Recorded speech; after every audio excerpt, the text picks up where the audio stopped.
Hello students, आपण आज M3 मधला linear differential equation with constant coefficient हा टॉपिक बघणार आहे. आता लिनियर डिफरन्शियल इक्वेशन आपण याच्या आधी प्रीवियस क्लासेसमध्ये बघितलेले आहेत.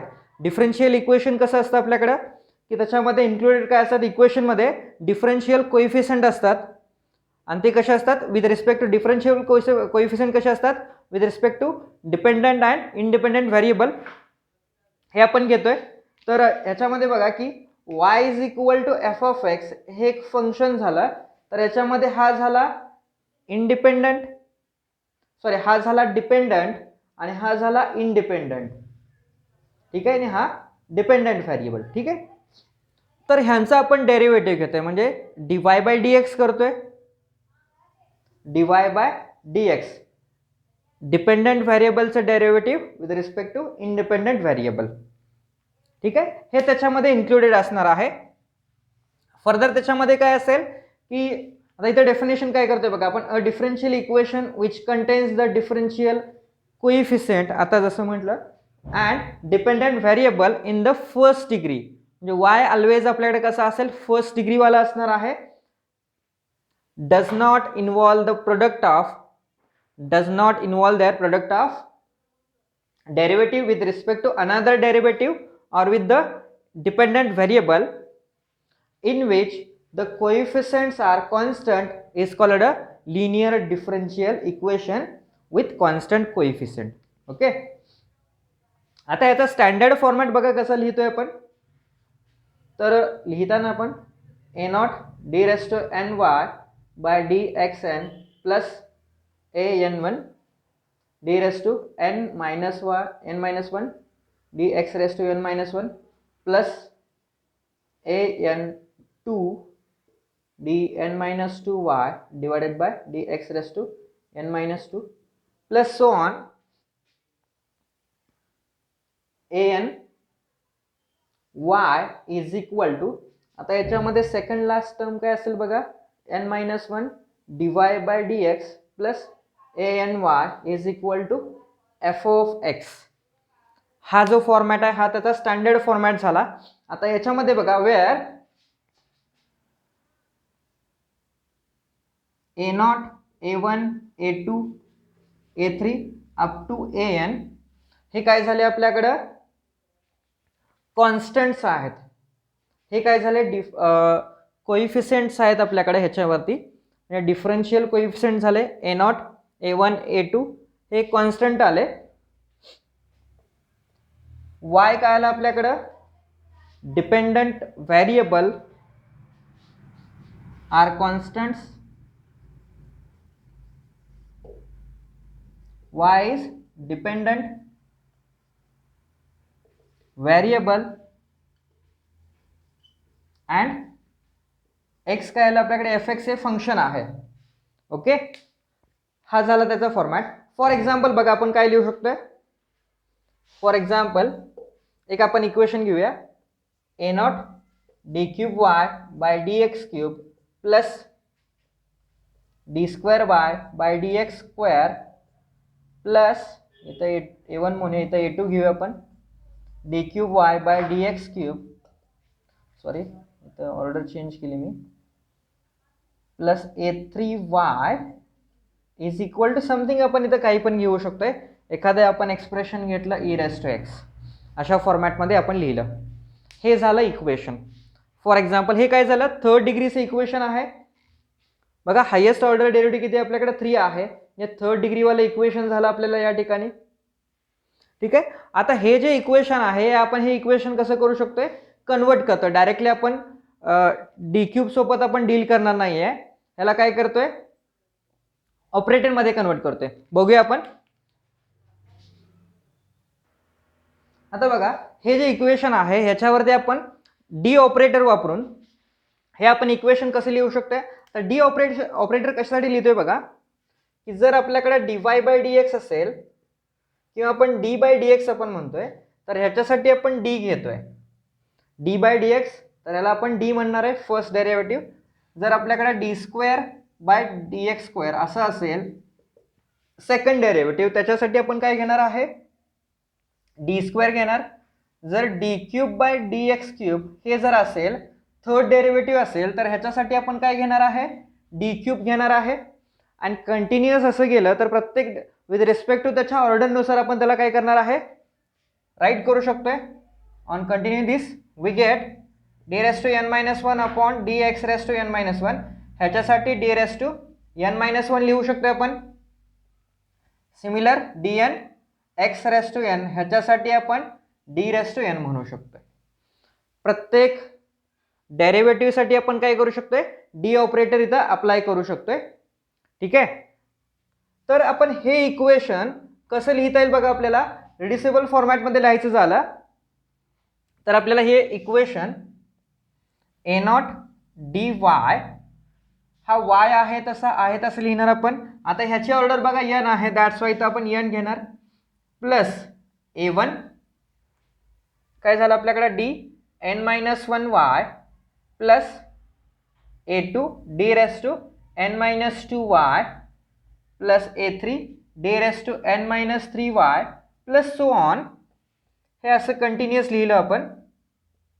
लास्ट काय येणार आपल्याकडे A N minus one D Y plus last term A N Y is equal to F X. Further ह्याच्यामधून आपण काय करू शकतोय, वाय कॉमन घेऊ शकतोय. तर हे इक्वेशन आपल्याला कसं बनेल, A not D raise to N plus A one D raise to N minus one plus A two D raise to N minus two plus so on. हे कंटिन्युअस काय लिहिता येईल आपल्याला, A raise to N minus one D plus A N Y is equal to F X. हे आपण ह्या टाईपमध्ये त्याचं रिड्युसिबल फॉर्मॅटमध्ये राईट डाऊन करू शकतो हे इक्वेशन. ठीक आहे. हे झालं त्याचं डी ऑपरेटरमधला फॉर्म झाला याचा. जे आपल्याकडे लिनियर इक्वेशन होतं nth ऑर्डरवालं ते आपण कसं डिफरन्शियल इक्वेशन होतं ते आपण काय केलं, डी ऑपरेटर यूज करून आपण हे असं लिहिलेलं आहे. आता याच्यानंतर आपल्याला डी ऑपरेटरच्या प्रॉपर्टीज बघायच्या आहेत. तर प्रॉपर्टीज बघा. फर्स्ट प्रॉपर्टी आहे D raise to M D raise to N Y असेल. हे असं असेल तर आपण काय करू शकतोय, डी ऑपरेटर सेम आहे तर आपण याला इंटरचेंज पण करता येतील. म्हणजे पॉवर आपण त्याच्या इंटरचेंज करू शकतोय. D raise to N D raise to M Y हे असंही करता येईल आपल्याला, किंवा that is D raise to M plus N Y हे असंही आपल्याला लिहिता येईल. ठीक आहे.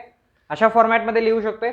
नेक्स्ट बघा काय दिलेलं आहे, तर फॅक्टराइज फॉर्मॅटमध्ये दिलेलं आहे D minus M one D minus M two Y. असं जर असेल म्हणजे त्याचे जर फॅक्टर पाडले असतील तर हे आपण हे फॅक्टर इंटरचेंज पण करता येते. D M two D M one Y असं लिहिता येईल. दॅट मीन्स दॅट ऑल्सो ह्याच्यासाठी आपण काय करू शकतोय, तर हे आपण असंही लिहिता येईल D square minus M one plus M two D plus M one into M two Y. हे अशा फॉर्मॅटमध्ये पण लिहिता येईल. ज्याला आपण सिम्प्लिफाय केलं तर आपल्याला हा फॉर्मॅट मिळेल. ठीक आहे.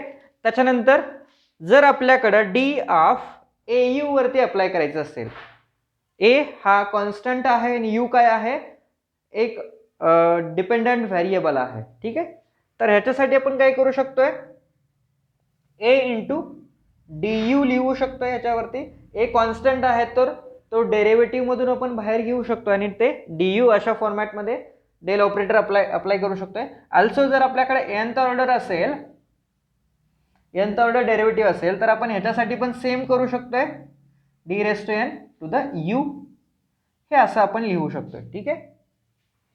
नेक्स्ट बघा लास्ट वन काय आपल्याकडे डेल ऑपरेटर डी ऑपरेटर कशावरती अप्लाय करायचं आपल्याला, y1 प्लस y2 वरती अप्लाय करायचं आहे.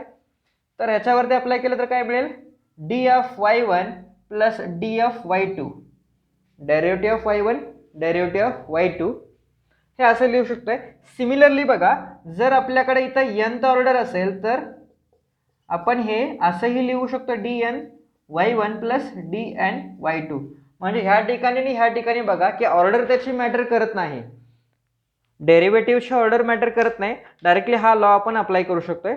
जे ऑर्डर 1 असेल किंवा n असेल कुठलीही ऑर्डर असेल तर ते त्याच्यावरती आपण अप्लाय करू शकतोय. त्याच्यानंतर आपल्याला नेक्स्ट पार्ट बघायचा आहे auxiliary equation. Auxiliary equation. Auxiliary equation आपल्याला बघायचं तर ह्याच्यामध्ये काय आहे बघा की ऑक्झिलरी इक्वेशन म्हणजे काय येतं तर हे आपण जे डिफरन्शियल इक्वेशन आहे nth ऑर्डरचं त्याला डायरेक्टली आपण काय कन्सिडर केलं फाय डी ऑफ वाय हे डायरेक्टली आपण 0 घेतलं किंवा फाय डी आपण याला काय म्हटलं 0 फॉर्मॅटमध्ये घेतलं. फाय डी ऑफ वाय 0 घेतलं. ठीक आहे. तर हे झालं त्याचं ऑक्झिलरी इक्वेशन. आता इथं five D times for five D म्हणजे काय येतं आपल्याकडं तर जो आपल्याकडे हा जो ऑपरेटर मगाशी जो आपण म्हटलेला होता की A not D raise to N plus A one D raise to N minus one up to so on काय आलं आपल्याकडं A N minus one D plus काय आलं आपल्याकडे लास्ट वन एन आलं. हे जे टर्म्स आहेत ह्याच्यासाठी झालं ते. ठीक आहे. आता ह्याचं जर आपण फॅक्टराइज केलं फक्त फाय ऑफ डी म्हटलं आपण आणि ह्याचं जर आपण फॅक्टराइज केलं तर आपल्याला काय मिळतंय सॉरी ऑक्झिलरी इक्वेशन मध्ये वाय येणार नाही. हे असं झालं. जर याचं आपण फॅक्टराइज केलं तर आपण काय लिहू शकतोय की फाय ऑफ डी जर याचे आपण फॅक्टर पाडले तर ते आपल्याला कसे मिळतील. आता टोटली आपल्याकडे n टर्म्स आहेत त्याच्यामुळे n फॅक्टर मिळतील D M one D M two असे कंटिन्युअस आपल्याला डी एम एन एवढे असे त्याचे फॅक्टर मिळतील. ठीक आहे. nth ऑर्डर डेरिव्हेटिव्ह आहे that's Y n order n त्याचे फॅक्टर मिळतील. आता इथं काय आपल्याकडे m1 m2 m3 up to mn हे काय झाले हे जे ऑक्झिलरी इक्वेशन मिळते आपल्याला त्याचे ते रूट्स राहतील. ठीक आहे. त्याचे हे रूट्स राहणार आहेत. आता आपण याच्यावरती एक एक्झाम्पल बघूया की ऑक्झिलरी इक्वेशन कसं लिहिलं जातं. फॉर एक्झाम्पल बघा D raise to 5y by D x5 plus इथे 2 घेऊया 5 एवढ्या लांब जायला नको 5 dy by dx plus 6y is equal to 0 घेतलं आपण. ठीक आहे. तर ह्याच्यासाठी आपण डेल ऑपरेटर काय लिहू शकतो डी ऑपरेटर लिहिलं तर आपल्याला काय मिळेल D square Y plus 5dy plus 6y is equal to 0 मिळालं. ठीक आहे. तर ह्याचं ऑक्झिलरी इक्वेशन जर आपण लिहायचं म्हटलं तर आपल्याला या ठिकाणी D square plus 5d plus 6 is equal y is equal to 0 मिळालं.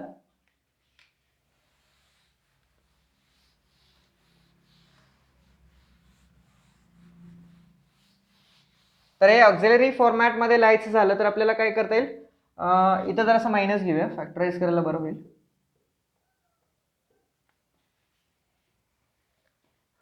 तर ते equation D square minus 5d plus 6 is equal to 0 झालं.